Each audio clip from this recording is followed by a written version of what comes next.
माताओं बहनों को ऊपर बैठकर वो हम लोगों को सुन रही हैं, हमारे नौजवान साथियों को और प्यारे बच्चों को, आप सबको, इस इलाके के तमाम आवाम को मैं क्रांतिकारी इस्तकबाल करता हूं, आपका हार्दिक अभिनंदन करता हूं। जैसा कि आप तमाम लोगों को मालूम है, आज ईद मिलादुल नबी है, मालूम है कि नहीं? जब कहीं बड़ी तेज गर्मी पड़ रही होती है तो कहीं बर्फ गिर रहा होता है। जब कहीं नबी को याद करते हुए लोग ईद मना रहे होते हैं तो देश के किसी इलाके में ओणम लोग मना रहे होते हैं। यह देश उस खूबसूरत बागीचे की तरह है जिसमें सिर्फ एक फूल नहीं है, तमाम तरह के फूल इसके अंदर खिले हुए हैं। और मैं आपको बता दूं कि मैं आपके बीच कोई सियासी बात करने के लिए नहीं आया हूं, क्योंकि हमारा मानना है कि सियासत का नहीं, रियासत का चुनाव है। इस बार जम्मू कश्मीर का चुनाव नफरत और मोहब्बत के बीच मोहब्बत के उस बागीचे को बचाने का चुनाव है। इस बार का चुनाव सिर्फ एमएलए चुनने का नहीं, एमएलए जो हम चुने वो वाकई एमएलए हो, ऐसा ना हो कि इनकी ताकत जो है काउंसिलर से भी कम हो। आप मेरी बात समझ रहे हैं? हिंदुस्तान की तारीख में इससे पहले आज तक ऐसा नहीं हुआ कि किसी रियासत को उसका रियासत का अधिकार छीन करके उसको यूनियन टेरिटरी बना दिया गया हो। और जनाब, बेशर्मी का कोई रंग नहीं होता है।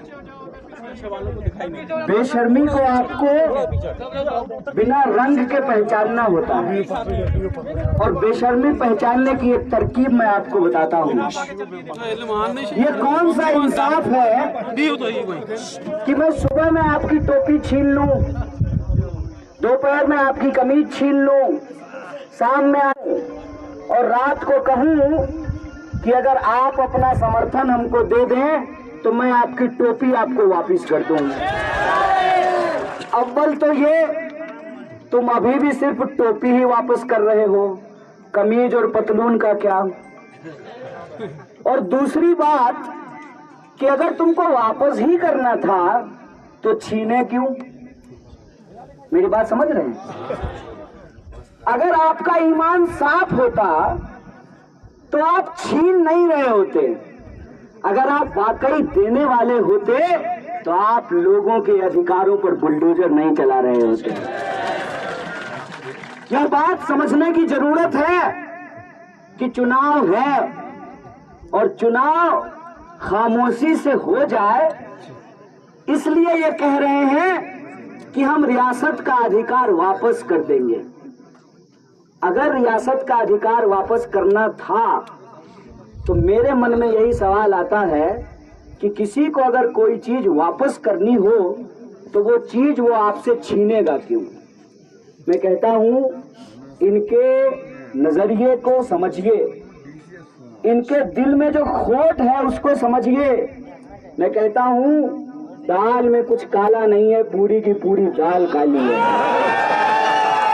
इसीलिए इस बात पर कोई भरोसा नहीं है कि अगर भाजपा की सरकार यहाँ बनी, और मैं अगर लगा रहा हूँ, अगर इसलिए लगा रहा हूँ क्योंकि ये होना नहीं है, ये असंभव है।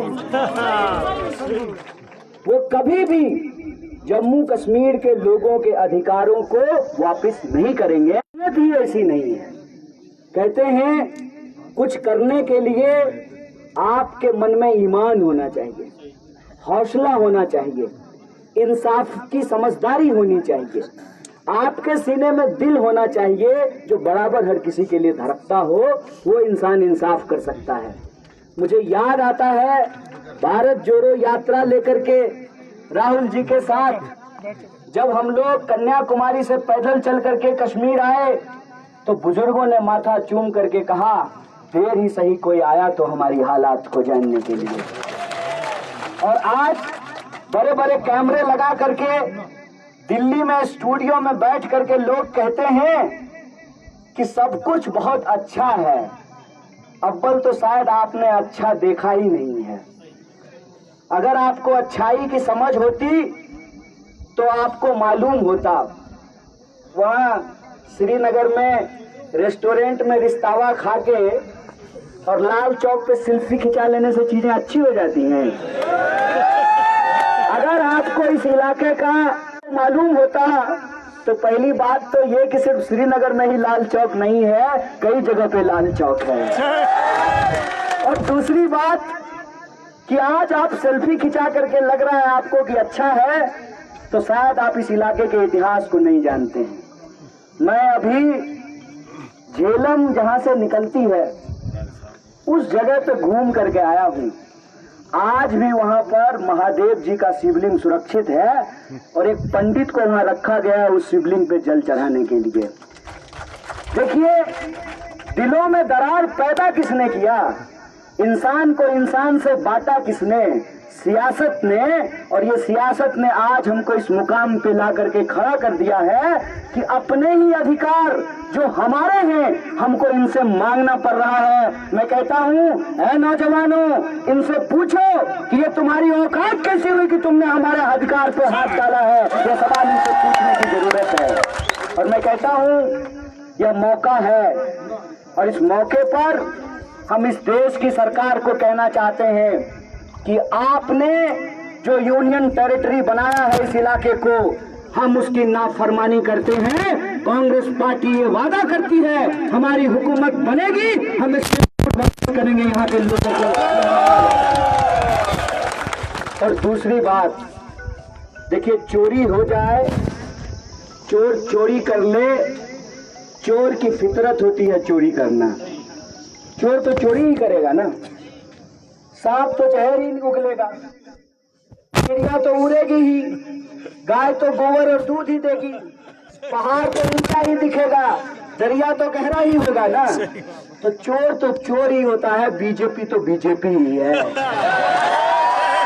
सवाल ये है कि चोर की मुखबिरी किसने की, चोर को गांव का रास्ता किसने दिखाया, किसने बताया, किसने बताया, किसने बताया कि गांव का रास्ता क्या है, घर का दरवाजा किधर से खुलता है, घर के बुजुर्ग कब सोते हैं, तिजोरी किधर रखी है, यह काम मुखबिर का है। और हमारे यहाँ बहुत सारे जवान जो आपकी सुरक्षा में खड़े हैं हमारे यहाँ से है। कहावत हमारे यहाँ कही जाती है, कई बार एक पत्थर से ना 2 चिड़िया का शिकार करना होता है। मैं कहता हूँ 18 तारीख को जब आप वोट देने के लिए जाएं, और जाएं जरूर, इस बार बालिहार में कम से कम 90% वोट होना चाहिए। ये मौका है आपको अपने जुल्म के खिलाफ अपने अधिकार का इजहार करने का।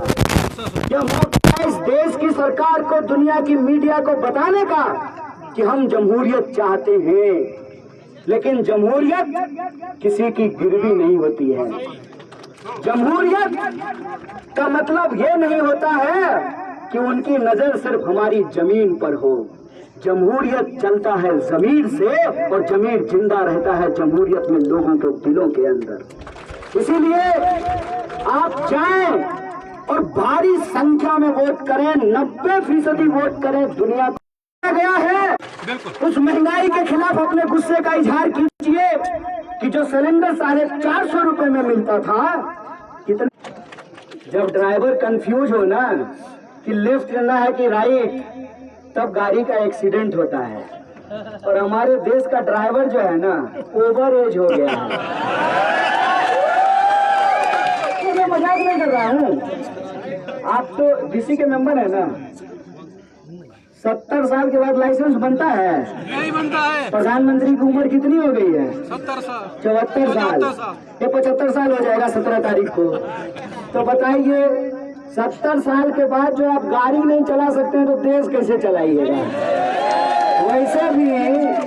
वैसे भी जो आदमी अपना घर नहीं चलाया हो, बीबी संभला नहीं देश संभलेगा।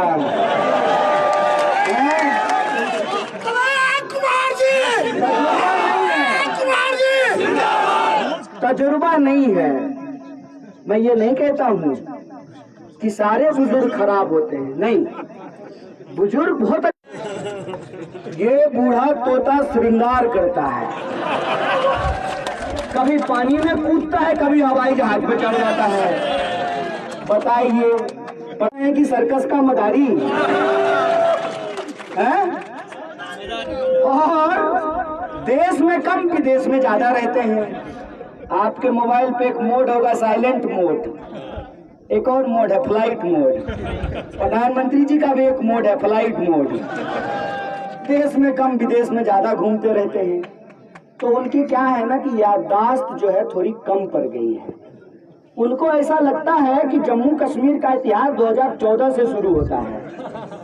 अब उनकी गलती तो है नहीं, पढ़ने लिखने के वक्त में अगर कॉलेज की गेट पे पान नहीं खा रहे होते तो इतिहास में फेल नहीं होते, और इतिहास में फेल नहीं होते तो मालूम होता कि देश का इतिहास 2014 से शुरू नहीं होता है। अगर समझ में नहीं आता है तो श्रीनगर के कम से कम शंकराचार्य मंदिर में ही जाकर के देख लो कि जम्मू कश्मीर का इतिहास 2014 से शुरू नहीं होता है। इसलिए मैं आपको कहता हूं कि ये सवाल है अपने इतिहास को बचाने का।